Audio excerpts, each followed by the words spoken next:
ਰੱਬੋ ਸਰਬਾਲਾ ਉਹ ਬੜੇ ਗੁਨਾਹ ਕੀਤੇ ਤੇ ਬੜੇ ਨਸ਼ੇ ਕੀਤੇ ਨੇ ਤੇ ਲੋਕ ਇਹ ਤੋਂ ਮੈਨੂੰ ਲੱਗਦਾ ਹੈ ਕਿ ਬਾਲ ਦਾ ਜਨਾਜ਼ਾ ਦਾ ਵਿਆਹ ਹੈ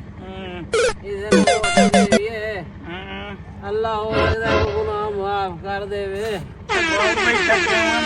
ਨਾ ਪਾਵਾ ਤੇ ਅੱਲਾ ਬੇਲੀ ਹੋ ਗਈ ਉੱਠੀ ਮੇਰਾ ਉੱਠੀ ਆ ਗਈ ਉੱਠੀ ਸਹੀ अल्लाह मेरे आई तो मेरी धी आई कोई फौत हो गई है तो आई नशइयां दे हथी गई है अल्लाह ही खैर करे ओए अल्लिया ओरा मैनू दे चा ओरा मैनू ना पा मेरे कोल रोंदी पई जो मैं है ना हेलो